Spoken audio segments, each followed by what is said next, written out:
하나님을 바라보고 하나님을 신뢰하는 사람들에게 하나님은 오늘날도 힘을 주십니다. 또 하나님은 오늘날도 여러분들에게 아름다운 능력도 허락해 주십니다. 그래서 우리는 하나님을 바라보셔야 돼요. 하나님을 여러분 마음속에 모시셔야 돼요. 그리고 하나님이 나의 삶을 반드시 역전시킬 것이다, 이런 믿음을 갖고 계셔야 그 믿음대로 우리 하나님께서는요 여러분의 삶을 이끌어 가실 줄로 믿어요. 하나님은 언제나 우리에게 가장 좋은 것, 최고로 좋은 것, 이러한 것을 허락하시는 분이 하나님이시죠. 그래서 성경은 보니까 하나님께서 너희가 하나님 앞에 무엇을 드릴 때는 가장 좋은 것, 최고로 좋은 것, 이러한 것들을 첫 것을 하나님께 드리라고 하나님 말씀하시는 거예요. 왜? 하나님이 그런 분이시니까. 그래서 하나님은 보세요, 이스라엘 백성들을 가만히 보니까 하나님께서는 이미 이스라엘 백성들에게 가장 좋고 가장 아름다운 곳을 준비해 놓으셨어요. 그것이 어디였느냐? 가나안 땅이었어요. 그 가나안 땅에는요 이스라엘 백성에 가서 밭을 일궈놓지도 않았고 그들이 성을 쌓지도 않았고 그들이 길을 만들지도 않았어요. 하나님께서는 이미 길을 만들어 놓으셨고 밭을 만들어 놓으셨고 하나님은 맛있는 과일나무 다 심어 놓으셨고, 그리고 하나님은 이제는 그 모든 것들을 이스라엘 백성들에게 뭐라고 말씀하셔요? 가서 차지하라고 말씀하고 계시는 거죠. 그래서 여호수아가 이제 하나님 말씀대로 그렇게 훈련되어졌던 만나 세대들, 하나님 말씀을 만나를 먹고 살아간 사람들을 만나 세대 이렇게 이야기합니다. 광야 40년 살아간 사람들이에요. 오늘 이들을 데리고 요단강을 건너 가나안 땅에 들어가게 되고, 이제 여호수아는 거기서 어떻게 합니까? 하나님만을 바라보고 하나님 말씀에 따라 그대로 순종을 하였더니 하나님께서는 마침내 그 가나안 땅을 이스라엘 백성들에게 허락하셨다고 말씀해 주고 계시는 거예요. 그래서 여호수아는 하나님의 법궤 앞에서 제비를 뽑아서 이제는 그 땅을 분배를 합니다. 그리고 나서 이제는 여호수아가 말해요. 이 땅은 하나님이 당신들에게 주셨으니 그 땅 구석구석 골짜기 골짜기 이제 당신들이 들어가서 그 땅을 차지하세요. 그래서 이스라엘 백성들은요 이제 우리가 제비 뽑은 땅 이쪽이다, 그러면 그쪽 땅을 이미 하나님 우리에게 주셨음을 믿고 그들은 가서 골짜기에 들어가서 그 땅을 차지하고 산 꼭대기에 올라가서 그 땅을 차지하고 구석구석 그 땅을 자기들의 땅으로 삼음으로 말미암아서 하나님께서 이미 준비해 놓으셨던 아름다운 하나님의 축복을 누리며 살아갈 수 있는 자들의 모습이 되었다. 이것이 오늘날 우리가 신앙생활하고 있고 믿음생활하고 있는 우리들의 모습이에요. 하나님은 지금도 그렇게 하고 계셔요. 내가 이루지 못한 것, 내가 행하지 못한 것, 그러나 하나님이 이미 다 만들어 놓으셨고 하나님은 여러분들에게 말씀하셔요. 가서 차지하라고. 하나님이 여러분들에게 주셨다고요. 바라만 보지 마시고 여러분도 일어나 하나님 바라보시며 힘을 내시면 돼요. 그리고 여러분 이제 다시금 새해를 시작하지 않습니까?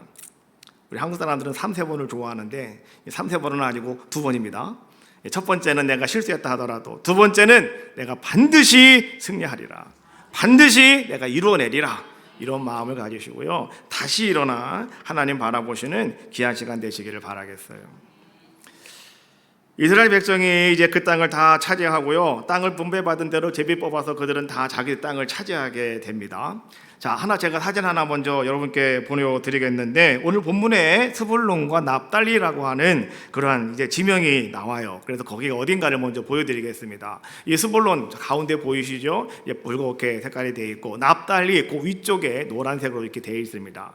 자, 그런데 여러분 보세요. 그 옆에 갈릴리 바다라고도 하고 호수어라고도 하는 이제 그 갈릴리 바다가 그 옆에 있어요. 그래서 그 모든 지역을 다 뭐라고 말하냐고 하면 갈릴리 지역 이렇게 이야기합니다. 그래서 이사가부터 시작해가지고 전체 위에까지 다 전부 다 거기를 갈릴리라고 이렇게 이야기를 하고 있는 거예요. 자, 그런데 여러분 보십시오. 이 납달리 위쪽으로 쭉 올라가서 이 위쪽으로 올라가면 이제 거기 헤르몬산이라고 돼 있죠. 그쪽으로 이렇게 쭉 그 가운데 중간 사이로 가는 길이 어떤 길이었냐고 하면 그 길이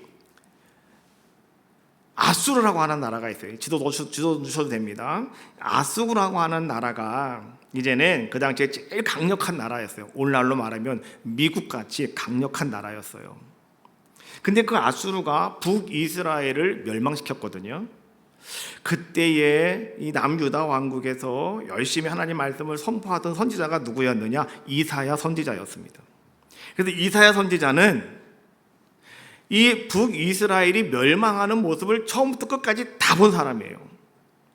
그래서 오늘 이사야는 말이죠, 이제는 그 당시에 남유다 왕국의 왕이 누굽니까? 히스기야 왕이잖아요. 그 다음에 그 위에 아하스라고 하는 아버지가 있었고, 그래서 이 아하스 왕 때도 이제는 이사야 선지자가 막 하나님만을 신뢰하세요, 하나님만 믿으세요 계속 그랬는데 그렇지 하지 않아서 이제 아수르의 조공을 바치는 나라가 되었고, 그러다가 보니까 이제는 이 나라들이 공격을 해올 때, 예루살렘을 향해서 공격을 해올 때 지나가는 입구가 어디냐고 하면 거기가 바로 오늘 성경에 아까 우리가 보았던 스불론과 납달리 그 지역입니다. 거기가 길목이에요. 길목. 항상 전쟁하려고 아수르가 쳐들어올 때 오는 길이 그 길입니다. 그러다가 보니까 이 스불론과 납달리라고 하는 곳은 어떤 곳이었냐고 하면 땅을 분배받았지만 가장 먼저 무너진 곳이 그 땅이었고, 그 다음에 가장 오랫동안 많은 상처를 입은 땅이 어디였느냐? 바로 그 땅이었다라고 하는 거예요. 왜요? 전쟁을 일으키러 오는 군사들이 지나갈 때 그냥 조용히 지나갑니까? 아이고 죄송해요, 잠깐만 좀 지나갈게요 하고 지나갑니까? 그 군대가 지나가는 길은 쑥대밭이 됩니다. 그러다가 보니까 이제 어떤 일이 생기는 거예요. 사람들이 많이 죽기도 하고, 그렇죠? 그러다가 보니까 전쟁과 포로와 이런 것들이 반복되어지는 땅, 그 땅이 어디였느냐? 바로 거기가 스불론과 납달리라고 하는 곳이었다. 그것만 해도 상당히 살기 힘들 텐데 또 이 사람들은 정신적인 고통도 있었지요. 그것이 뭐냐고 하면 이스라엘 지파, 이 11지파가 말이죠, 오늘 이 스불론과 납달리에 살고 있는 이 사람들을 상당히 신앙적으로도 멸시를 하는 그러한 모습이었다라고 하는 겁니다. 왜 그러느냐? 이스라엘 백성들이 제일 싫어하는 것이 뭘까요? 다른 것이 아니라 하나님의 거룩한 혈통을 흐트러버리는 거, 잃어버리는 거, 이거 제일 싫어하거든요. 그런데 그쪽은 본래 이 전쟁이 일어나면 지나가는 통로였기 때문에 거기는 사람들은 어떻습니까? 거기는 가부가 많았고요, 고아들이 많았어요. 그러다가 보니까 거기는 이제 또 어떤 사람들이 많아졌냐고 하면 이렇게 혼혈족들이 많이 생겨나게 되었다라고 하는 거죠. 그래서 이스라엘 백성들은요, 그곳 사람들을 이방인이라고 부르면서 그렇게 신앙적으로 그들을 끌어안지를 않고 멸시를 받던 그런 사람들이 바로 오늘 스불론과 납달리에 살고 있는 사람들의 모습이었다. 그래서 이사야는요, 오늘 이 마태가 이사야의 말씀을 인용하고 있는데 이사야 9장 1절로 2절에 이렇게 말씀해 주고 있는 거예요. 전에 고통받던 자들에게는 흑암이 없으리로다. 옛적에는 여호와께서 스불론 땅과 납달리 땅이 멸시를 당하게 하셨더니 후에는 해변길과 요단 저쪽 이방의 갈릴리를 영화롭게 하셨느니라. 흑암에 행하던 백성이 큰 빛을 보고 사망의 그늘진 땅에 거주하던 자에게 빛이 비치도다. 이사야는 이제 그곳 스불론 땅과 납달리 땅, 그 땅이 멸시를 받던 땅이었다, 멸시를 당하던 땅이었다라고 이렇게 이야기하면서 이사야는 그 땅을 뭐라고 지금 부르고 있습니까? 첫 번째, 흑암에 행하던 백성들, 그 사람들을 흑암에 행하던 백성들 이렇게 이야기하고, 두 번째, 사망의 그늘진 땅, 그것이 오늘 이사야가 표현하고 있는 바로 스불론과 납달리 땅이었다라고 하는 거죠. 우리가 생각을 할 때 이것은요, 오늘 이사야 선지자가 어떤 시적인 문학적인 표현을 가지고 그렇게 표현하는 것이 아니라 이것은 역사적인 현실이었다라고 하는 거죠. 정말 그들은 그렇게 흑암에 행하던 백성들이었고, 흑암이 뭐예요? 황급해서 아무것도 보이지 않는 그 속에서 아우성되던 백성들의 모습이었고, 그리고 그 땅은 어떤 땅이었느냐? 사망의 그늘진 땅, 언제 죽을지 모르는, 언제 어떻게 될지 모르는 사망의 그늘이 엄습해 있는 땅, 바로 그 땅이 오늘 스불론과 납달리 땅이었다라고 이야기해 주고 있는 거죠. 그런데요, 놀라운 사실은 이사야는 이렇게 선포를 하고 있는 겁니다. 그런데 이제 하나님께서 그 땅에 하나님은 큰 빛을 보내주셔서 이제 그 땅이 어떻게 됐답니까? 요단 저쪽 이방의 갈릴리를 영화롭게 하셨느니라.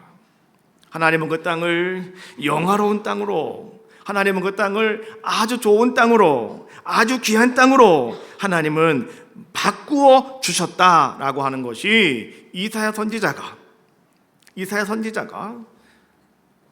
많은 이스라엘 백성들에게, 그리고 오늘 우리들에게 선포하고 있는 메시지입니다. 놀라운 사실은 하나님은 그 어두움을 다 제거하신 후에 하나님께서는 무엇인가 일하시는 것이 아니라 하나님은 바로 그 자리에서, 어두움이 존재하는 그 자리에서, 사망의 그늘이 엄습해오는 바로 그 자리에서 하나님은 구원의 역사를 시작하여 주셨다는 거예요. 하나님은요, 상처의 자리를, 아픔의 자리를 하나님은 구원의 출발점으로 하나님은 바꾸어 주셨다. 오늘 이것이 이사야 선지자가 전하고 있는 메시지예요. 오늘 우리는 여기까지 말을 들으면 우리는 늘 그런 생각을 해요. 그래, 그 땅에 사는 사람들 참 불쌍하다. 거기 사는 사람들은 참 힘들었겠다. 그리고 우리는요, 이런 말씀을 들을 때마다 다른 사람을 먼저 생각을 한다는 거죠. 나 아닌 다른 사람들, 다른 곳들을 여러분들은 바라보며 여러분들은 위로를 받을 수가 있어요. 그러나 제가 이 말씀을 묵상하면서 한 주간 동안 말씀을 준비하다가요, 하나님이 그런 은혜를 주시더라고요. 어두움에 있는 사람들, 사망의 그늘질 땅에 존재하고 있는 그들, 과연 그들은 누굴까? 그것이 바로 나의 모습이구나, 바로 나구나, 이것이 깨달아지더라고요. 오늘 하나님은 여러분들에게 그 말씀 전하는 거예요. 스불론, 납달리 땅, 이방의 변두리, 이방의 갈릴리, 그래서 우리는 그곳 사람들에게 하나님의 은혜가 임했구나. 성경은 그 얘기를 하는 것이 아니라 이방의 갈릴리와 같은 나에게도, 사망의 그늘이 엄습해오는 나에게도 오늘 하나님께서 말씀하시는구나. 바로 너에게 큰 빛이 임했다고.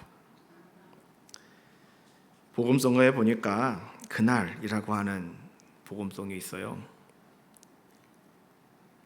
저는 이 찬양을 부를 때마다 늘상 그렇게 생각했어요. 그래, 내가 어디든지 가서 내가 이렇게 어려움 당하는 사람들, 힘든 사람들, 내가 그들에게 가서 복음 전해야 돼. 그런데 이번 주간 말씀을 묵상하다가 자꾸 내 머릿속에서 이 찬양이 맴도는 거예요. 그렇구나. 사망의 그늘에 앉아 죽어가는 사람은 다른 사람이 아니라 나였구나. 절망 속에서 갇혀버림으로 말미암아서 슬픔 속에, 고통 속에 매여 울고 있는 사람은 과연 누굴까? 나는 다른 사람인 줄 알았는데 바로 그것이 나였구나 깨닫게 됐어요. 그래서요, 오늘 그 찬양을 한번 같이 불러보고 말씀 이어가려고 해요. 찬양하실 때 다른 사람이 아니라 나에게 하나님이 하시는 말씀, 나에게 주님이 하시는 말씀 기억하시고 우리가 한번 찬양 한번 같이 하겠습니다.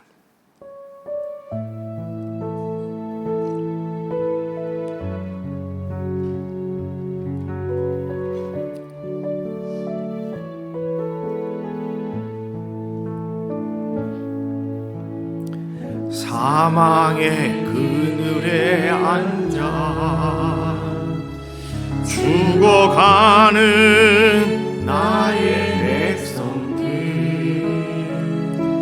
절망과 굶주림에 갇힌 저들은 내 마음에 오래 고통의 멍에에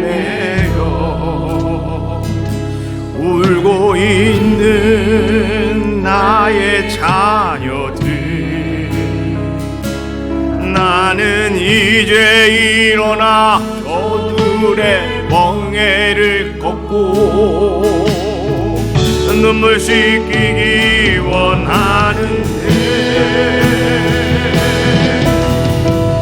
누가 내게 부르시죠? 저들을 구원케 할까? 누가 나를 위해 가서 나의 사랑을 전할까? 나는 이제 보기 원하네. 나의 자녀들 사랑하는 내가 기쁜 찬송 소리 하네. 웃음소리 온 땅 가득하기를. 다시 한번 합시다. 사망의 그늘에 앉아, 사망의 그늘에 앉아 죽어가는 나의 백성들, 죽어가는 나의 백성들, 절망과 굶주림에 갇힌 저들 내 마음에 오래 고통의 멍에에 매여 고통의 멍에에 울고 있는 나의 자녀들, 나는 이제 일어나 저들의 명예를 꺾고 눈물 씻기기 원하네. 누가 내게 부르시죠? 저들을 구원케 할까? 누가 나를 위해 가서 나의 사랑을 전할까? 나는 이제 보기 원하네. 나의 자녀들 살아나는 기쁜 찬송 소리 하늘에 웃음소리 온 땅 가득하기를.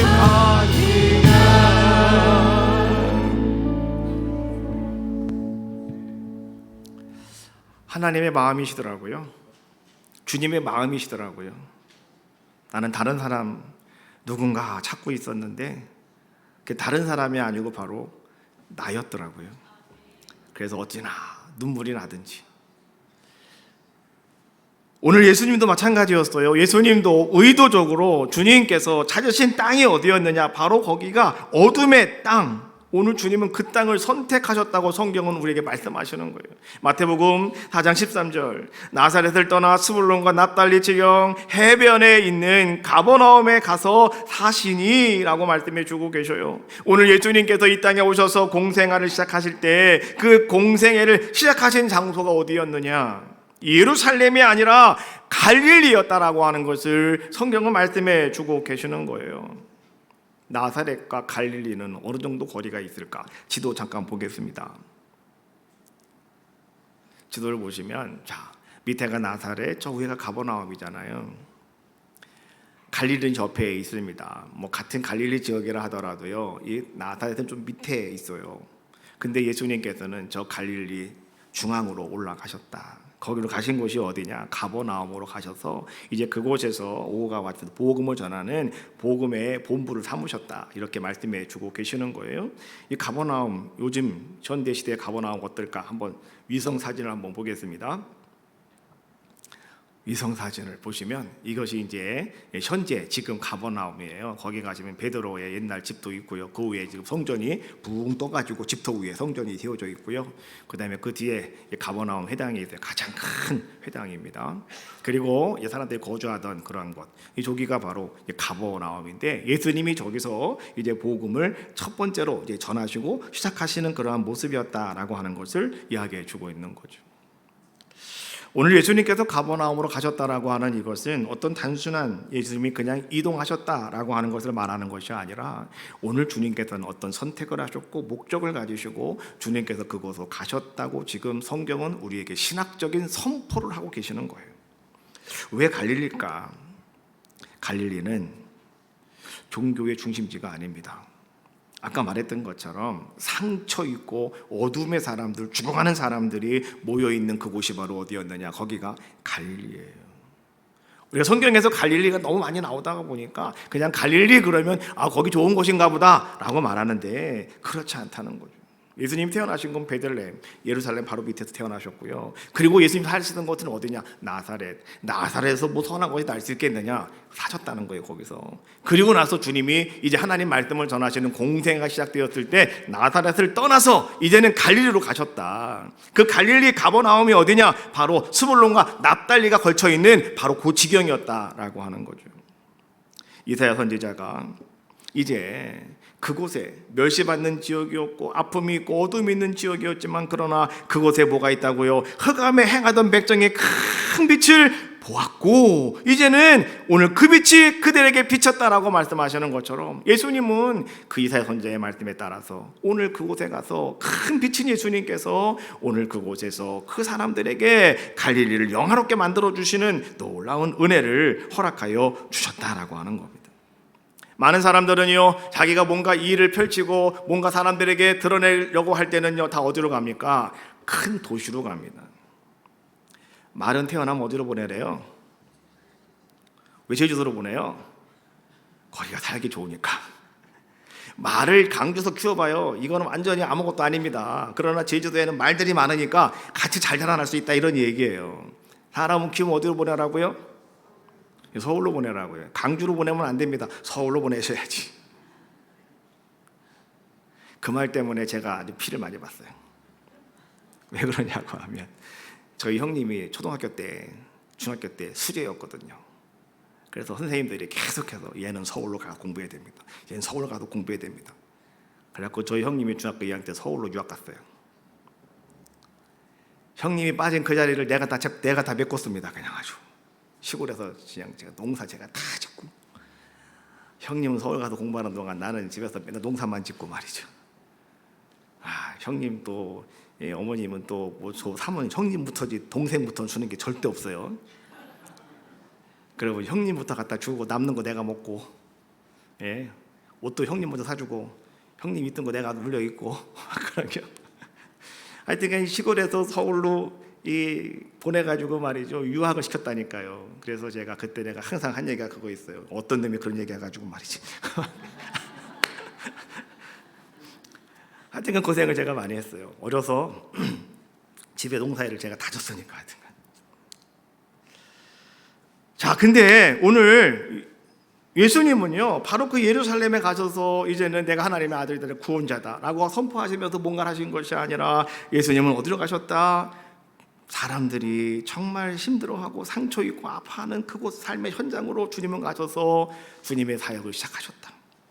또 두 번째, 정체성이 흔들린 사람들을 향한 선택이 바로 예수님이 갈릴리로 가셨던 모습이었다라고 하는 거죠. 여러분, 정체성이 흔들린다고 하는 것이 뭡니까? 오늘 말씀해 보니까 뭐라고 말씀해 주고 있냐고 하면 이방의 갈릴리요라고 하는 말씀이 나오죠. 15절에 이방의 갈릴리요. 여러분, 이방의 갈릴리라고 하는 말이 무슨 말인지 알아요? 유대인도 아니고 이방인도 아닌 거. 이게 이방의 갈릴리요라고 하는 말 속에 들어있는 이야기예요. 이방인도 아니고 유대인도 아닌 거.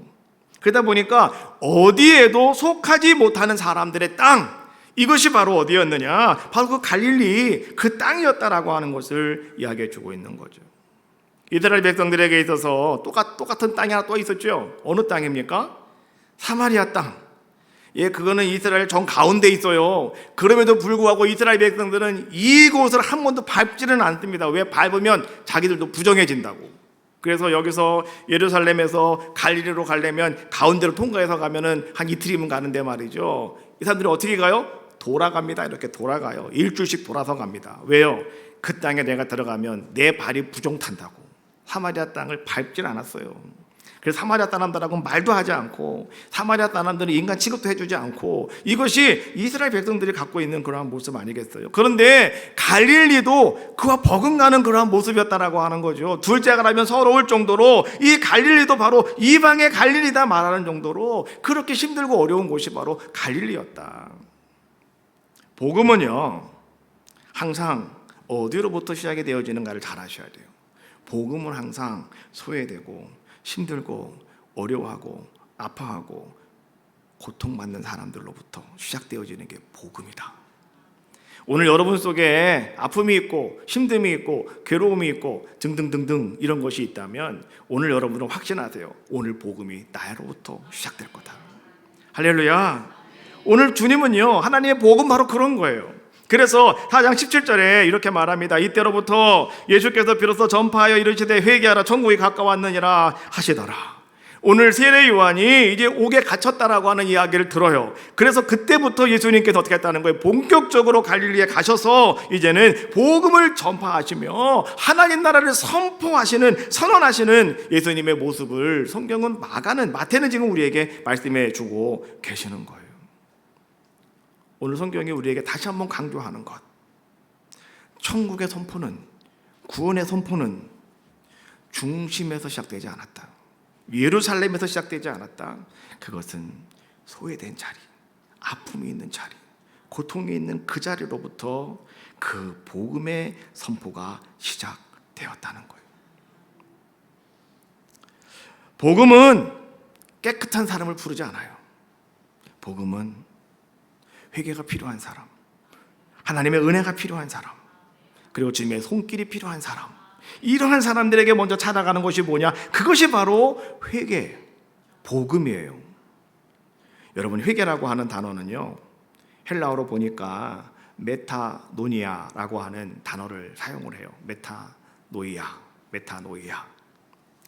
우리가 성경에 여러분 교회 오시면 가장 많이 듣는 말이 첫 번째가 회개고 두 번째가 순종이에요. 그렇죠? 하여튼간 교회 와서 이거 모르면 그건 교회는 아닙니다. 간첩이지. 그렇잖아요. 그래서 교회 오면 회개, 순종, 믿음 하도 하시니까 여러분들이 그냥 대충 다 알아요. 그런데 성경이 말하는 회개, 이 메타노이아라고 하는 것이 뭔가를 잘 아셔야 돼요. 이건 단순하게 여러분들이 어떤 후회하는 거, 돌이키는 거 이거 얘기하는 것이 아니라 삶의 방향 전환을 이야기하는 게 메타노이아, 회개라는 거예요. 오늘 여러분들이요, 복음을 들었습니다. 그러면 오늘 그 복음은 회개가 필요한 사람에게 오늘 복음이 먼저 다가간다고 했는데 그 회개가 무엇이냐고 하면 단순히 여러분들이 내가 지난번 잘못한 것 같아, 어쩌면 좋을까, 이게 아니라 여러분들이 그걸 깨달았으면 이제는 방향을 완전히 바꿔서 여러분들의 방향 전환을 이루고 나아가는 것, 이것을 성경은 회개라고 이렇게 이야기하는 거예요. 그래서 바울은 말합니다. 그런즉 그리스도 안에 있으면 새로운 피조물이라. 이전 것은 지나갔으니 보라, 새 것이 되었도다. 이제 새 것이 된 거예요. 이전 것은 다 지나가 버린 거예요. 그게 뭐예요? 방향을 완전히 바꿨다 이런 얘기예요. 새로운 사람으로 탈바꿈했다라고 하는 것을 이야기해 주고 계시는 거예요. 자, 그렇다면 오늘 그 이방의 갈릴리에 내리는 큰 빛은 과연 뭘까? 이 빛의 실체가 무엇인가를 우리는 분명히 아셔야 됩니다. 우리는 알고 계시죠? 예수님이 거기 가셨다고 하는 걸, 예수님 그리스도시고 예수님 메시아시기 때문에 구원이 그들에게 먼저 임했다라고 하는 것 아닐까, 이렇게 우리는 생각을 하죠. 그러나 분명한 것은, 정확한 것은 뭐냐고 하면 큰 빛은 다른 것이 아니라 십자가였다라고 하는 거예요. 십자가.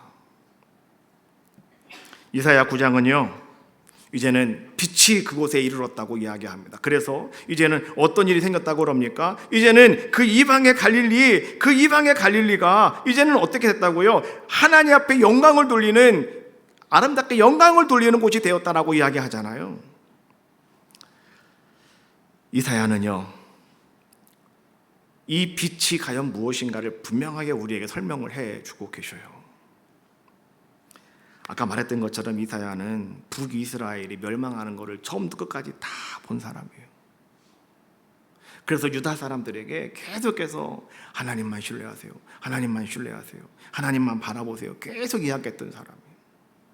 근데 그때의 왕이 아하스였는데 이 아하스가 이사야 선지자 말 듣질 않아요. 그래서 가서 이사야가 그래요. 하나님 앞에 그렇지 마시고 하나님께 어떤 징조를 좀 한번 구해보세요. 그랬더니 아하스가 그렇게 말했어요. 내가 어떻게 하나님 앞에 징조를 보여달라고 그래요? 나는 그렇게 못해요. 어떻게 인간이 하나님 앞에 요구를 해요? 나 그거 못해요. 믿음이 상당히 좋은 것 같죠? 근데 믿음이 하나도 없는 거예요. 하나님을 무시해버리는 거였거든요. 그래서 그때 이사야가 그러면 내가 하나님께 구할게요, 징조를.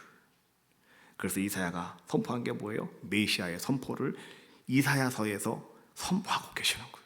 그래서 예수님이 이 땅에 오신다, 예수님이 고난을 받으시고 예수님이 십자가에 돌아가시고 예수님이 구원자가 되시고 이러한 것이 예수님이 이 땅에 오시기 600년 전에 이사야를 통해서 하나님은 먼저 다 그것을 말씀을 선포하고 계시는데 그 말씀이 나오게 된 이유가 뭐냐고 하면 유다의 왕 아하스라고 하는 왕이 말이죠, 하나님 말씀을 듣질 않아요. 신뢰하지 않아요. 그래서 이사야가 대신 하나님께 선포하는 거예요.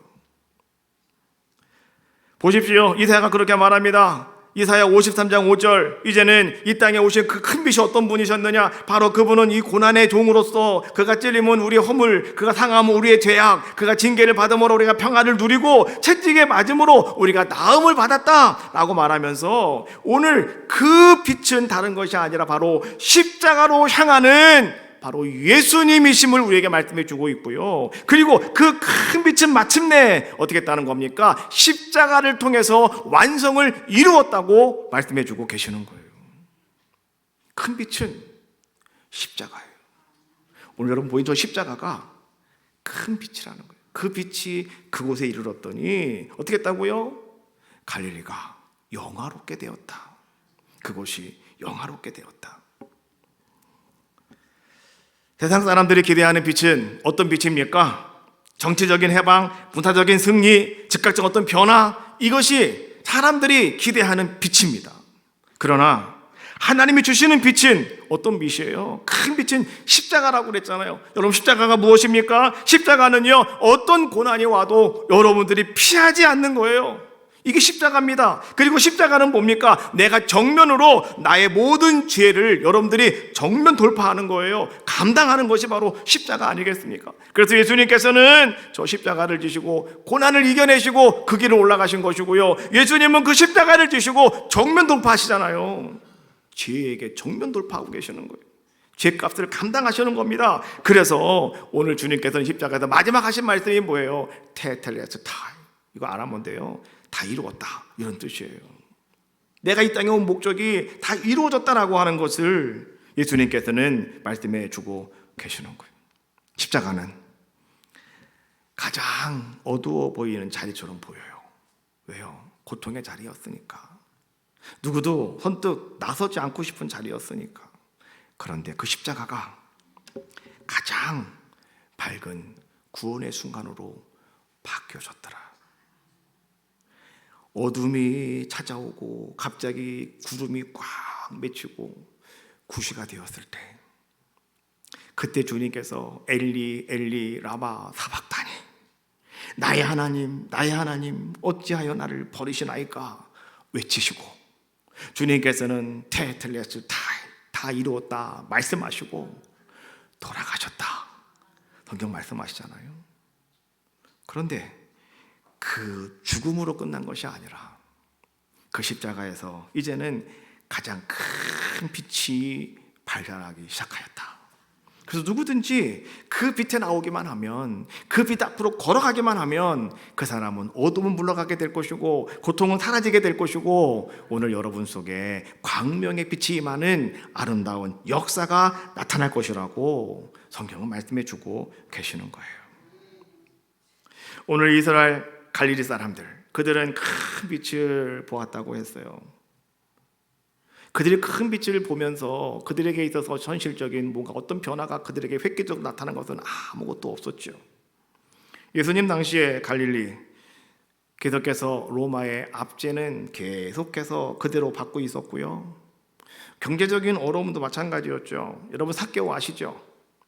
삭개오 같은 세리들이 자꾸 돈 더 받아가가지고 로마 갖다 바치고 자기들 배만 채웠잖아요. 그러다 보니까 이스라엘 백성들은 힘들고 어렵고 참 살기 힘들다 뭐 이런 것밖에 없는 그런 모습들이었다라고 하는 것이죠. 또 그들의 병, 그들의 상처 뭐 이것이 말이야 하나쯤에 싹 고쳐진 것도 아니에요. 그냥 그것은 여전히 사라지지 않고 남아있는 자들의 모습이었다라고 하는 거죠. 그런데 오늘 그 갈릴리에 오늘 이스라엘 백성들이 그곳 살고 있는 사람들이 큰 빛을 바라보니 그들에게 한 가지 바뀐 것이 있었더라. 그것이 무엇인지 아십니까? 그것은 자기들의 현실 안으로, 자기들의 삶 속에 하나님이신 예수님께서 들어오셨다는 거예요. 하나님이 들어오셨다는 거예요. 여러분, 복음이라고 하는 것은요, 여러분들에게 어떤 상황을 제거시키는 게 아니에요. 복음에 어떤 지우개 같은 능력이 있어가지고 말이죠, 여러분 그냥 여러분 삶 속에 지우고 싶은 것, 상처난 것, 아픈 것 이런 것들 여러분 싹 지워버리는 게 복음이 아니라, 이 복음은 뭐냐고 하면 바로 주님이 말씀이 돼서 여러분 속에 들어오신 거예요. 그래서 여러분들과 함께하는 거예요. 동행하고 계시다 이런 얘기예요. 그래서 오늘 주님이 하신 말씀이 뭐예요? 임마누엘, 내가 하나님이 우리와 함께 하신다. 바로 그분은 임마누엘이라고 말씀해 주셨는데, 그 예수님이 오늘 여러분들에게 하시는 말씀, 내가 너와 함께 하느니라. 할렐루야. 내가 너와 함께 한다. 이게 복음이란 말이에요. 이 복음이 여러분에게 들어온 거예요. 그래서 여러분, 주님이 나와 함께 하신다는데 눈을 떠서 보니까 아픈 건 여전히 아프고, 지금 여러분 삶 속에 내일 해결해야 될 큰 문제가 있는데 그건 아직도 해결이 안 됐고, 그렇죠? 모든 게 되는 것이 아무것도 없는 거죠. 여러분 삶 속은 그대로라는 거죠. 교회 가서 예배 드릴 때는 너무나 자신만만하고 너무 힘이 생겨가지고 아멘 하면 열심히 했어요. 이제 모든 게 다 해결될 줄 알았어요. 근데 집에 갔더니 아이고 머리야, 아이고 배야, 아이고 허리야. 똑같다는 거예요. 바뀐 게 아무것도 없다니까요. 이상하네. 교회 가서 있었으면 괜찮은데 왜 집에 오면 이렇게 아플까? 제가 전에 금식기도 하냐고요. 기도원 가서 금식기도를 하는데 그때 제가 그걸 분명히 깨달았어요. 힘들다고 방에 가서 쭈그리고 누워있으면요, 배가 왜 그렇게 아픈지 몰라요. 창자기가 끊어지는 것 같아요. 진짜 창자기가 끊어지는 고통을 제가 거기서 느꼈어요. 아무것도 안 먹었는데 왜 아프냐고. 속이 그냥 편안해야 되는데 진짜 아파요. 속이 평자기가 막 끊어지는 것처럼 아파요. 너무너무 아파요. 그런데요, 예배 드리는 시간 돼서 예배 드리러 가잖아요. 예배 드릴 때는 고통이 없어요.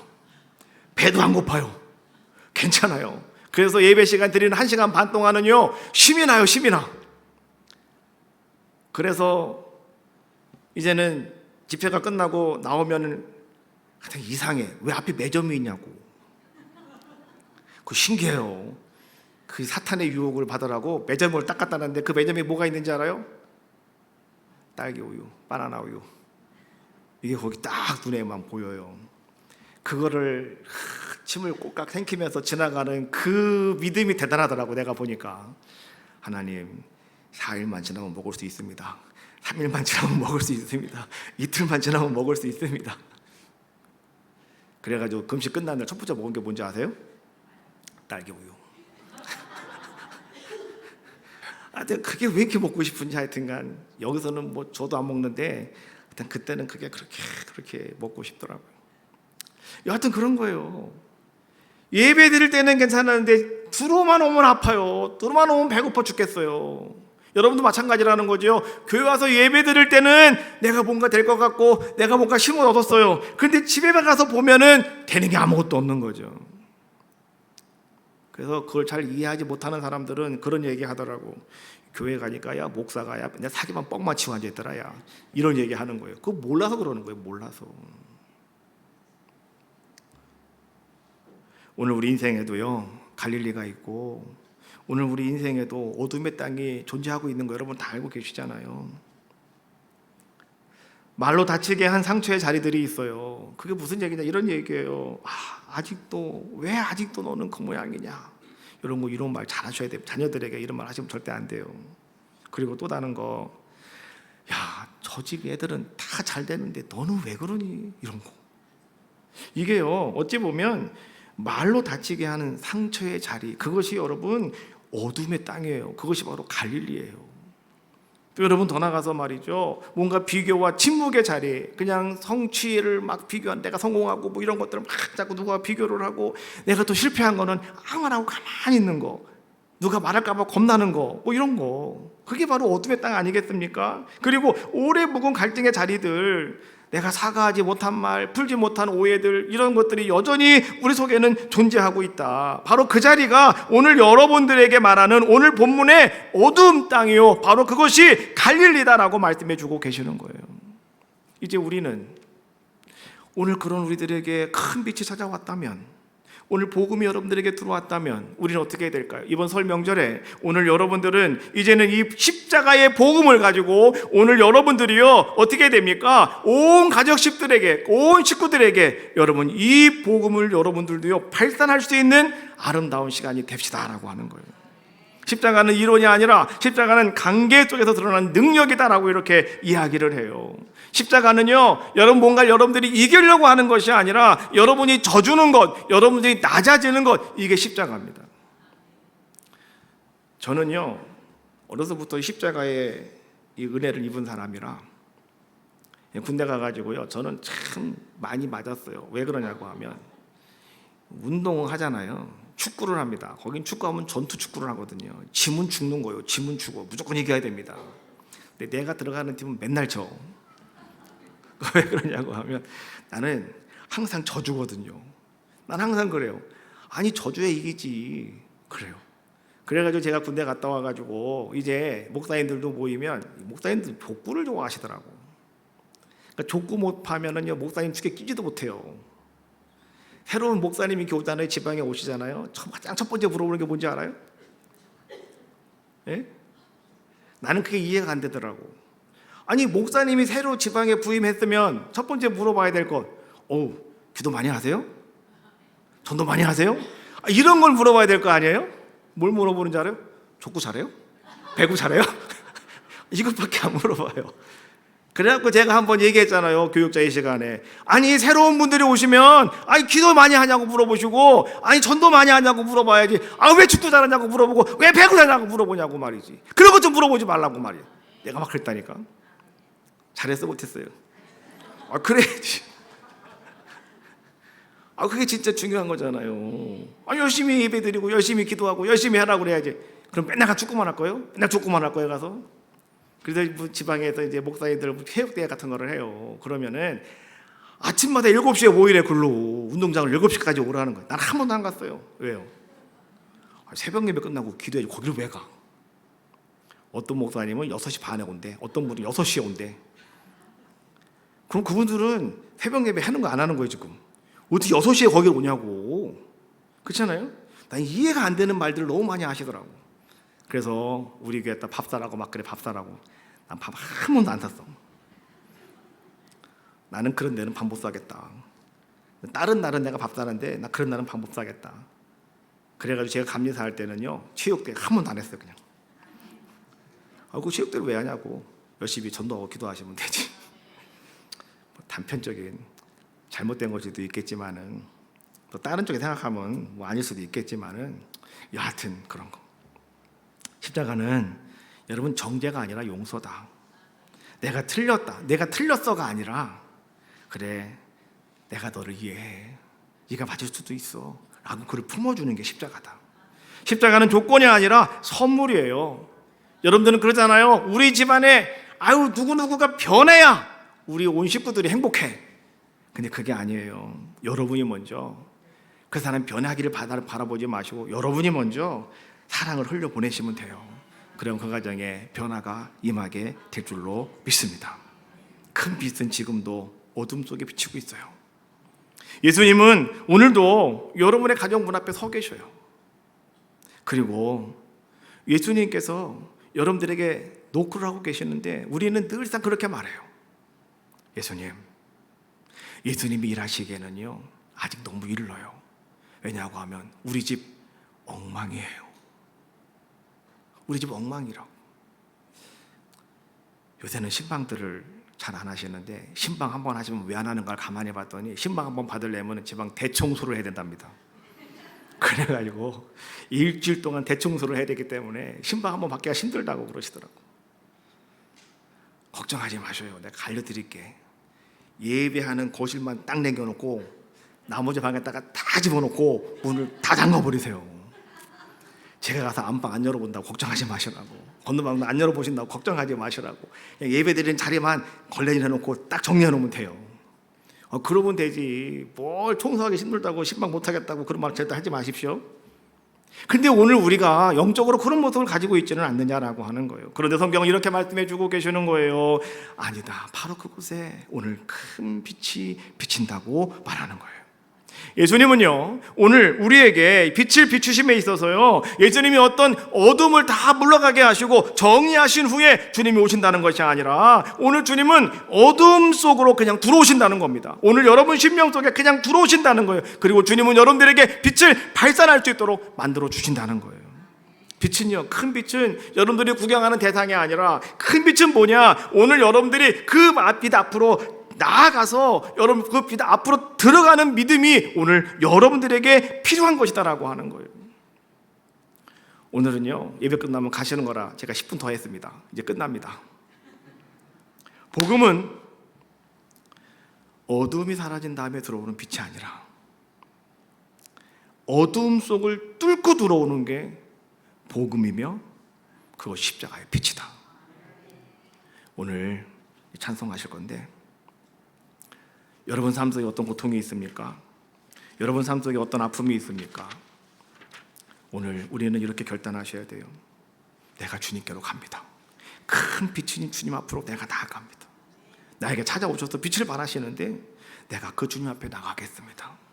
오늘 나를 붙잡아 주시고 나를 통해서 역사하시기를 원합니다.